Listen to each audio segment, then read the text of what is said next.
யார் மேலேயோ இருக்கிற கோவத்தை, யார் மேலேயோ வெளிப்படுத்த முடியாத அந்த ஒரு ஃப்ரஸ்ட்ரேஷனை உங்கள் குழந்தைங்க மேலே எடுத்து கண்ணா பின்னான்னு திட்ட வேண்டியது, இல்லைன்னா அடிக்க வேண்டியது.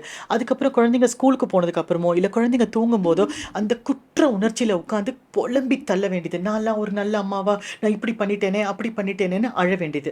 இந்த கில்ட்டான ஃபீலிங்கில் நீங்கள் இருந்திருக்கீங்களா? இதுக்கு உங்களுக்கு ஒரு சொல்யூஷன் வேணுமா? அதை நான் கடைசியில் சொல்கிறேன்.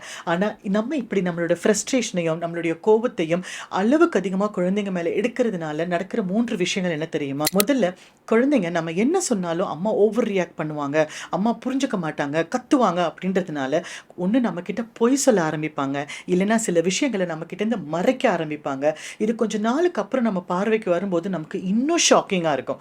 அதனாலயாவது நம்ம அளவுக்கு அதிகமாக குழந்தைங்க மேலே கோபத்தை வெளிப்படுத்துறதை நிறுத்தணும். ரெண்டாவது, எப்படி நம்ம அடுத்தவங்க மேலே காட்ட முடியாத கோபத்தை குழந்தைங்க மேலே எடுக்கிறோமோ அதே மாதிரி குழந்தைங்க நம்ம மேலே காட்ட முடியாத கோபத்தை ஸ்கூல்லையோ இல்லை வெளி இடங்கள்லையோ போய் அவங்க காட்டுவாங்க. அப்போ நம்மளையும் அறியாமல் நம்ம குழந்தை மேலே அரகண்ட்னோ இல்லை அக்ரெசிவ்னோ ஒரு லேபிள் விழுந்துறதுக்கு நிறைய வாய்ப்பு இருக்குது. மூணாவது, இந்த மாதிரி சின்ன வயசுலேருந்தே இந்த இமோஷன்ஸ் எல்லாம் பாட்டில் பண்ணி வைக்கிற குழந்தைங்க அடல்ட் லைஃப்பில் ஆங்ஸைட்டிலையும் டிப்ரெஷன்லையும் ரொம்ப தடுமாறுறதை நாங்கள் பார்க்குறோம். அதுக்காக நீங்கள் குழந்தைங்கிட்ட கோவமே படக்கூடாதுன்னு சொல்ல, அந்த கோவத்தில் ஒரு நியாயம் இருக்கான்னு பாருங்கள். அப்படி ஒருவேளை நீங்கள் நியாயம் இல்லாமல் ஏதோ ஒரு கோவத்தை அவங்க மேலே காமிச்சிட்டிங்கன்னா தயவு செஞ்சு அவங்ககிட்ட சாரி கேட்கறதுக்கு தயங்கவே தயங்காதீங்க. இது எல்லாத்தையும் விட ஒரு ஈஸியான சொல்யூஷன் என்ன தெரியுமா? இது என்னோட பெஸ்ட் ஃப்ரெண்டு ஜோ என் கூட ஷேர் பண்ண விஷயம். குழந்தைங்களும் அம்மாவும் ஒரு கோட் வேர்ட் வச்சுக்கலாம்.